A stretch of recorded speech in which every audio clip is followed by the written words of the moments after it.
જામનગરના ગાંધીનગર પાછળ આવેલા વેસ્ટ ટુ એનર્જી પ્લાન્ટ સામે કોંગ્રેસ દ્વારા ઉગ્ર વિરોધ નોંધાવવામાં આવ્યો છે। રાજ્યમંત્રી રીવાબા જાડેજાના ફોટા સાથે પોસ્ટર લઈ કોંગ્રેસના નેતાઓ અને કાર્યકરો પ્લાન્ટના દરવાજા સુધી પહોંચ્યા હતા।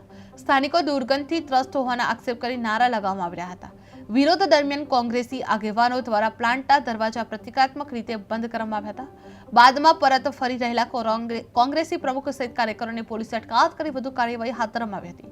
જામનગરમાં વેસ્ટ પ્લાન્ટ વિરોધ નોંધવામાં આવી રહ્યો હતો। કોંગ્રેસનો ઉગ્ર વિરોધ પ્રદર્શન યોજાયો હતો।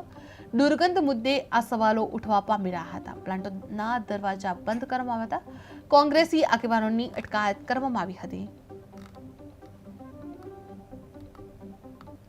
અમે વોર્ડ નંબર 2, 3, 4 ના જે વિસ્તારમાં વેસ્ટ ટુ એનર્જીનું જે પ્લાન ચાલુ છે, અત્યંત ખરાબ દુર્ગંધથી માંડી અને રોગ ફેલાવનારી આ મહાકાય કંપની જ્યારે અહીંયા આવી ત્યારથી જ અહીંના રહેવાસીઓ વિરોધ કરતા હતા।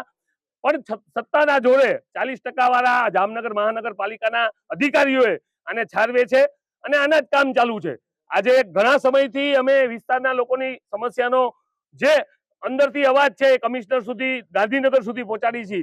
અહીંના મિનિસ્ટર જે ધારાસભ્ય છે રીવાબા, એ પણ ખ્યાલ નથી કે આજકાલ મિનિસ્ટર બન્યા છે તો ગાંધીનગર અને મેચ રમવામાં ને મેચ જોવામાં પડ્યા છે, ત્યારે જનતાની હાલત બેદર છે। અહીંના નગરસેવકો પણ મૌન પ્રસ્તુત છે।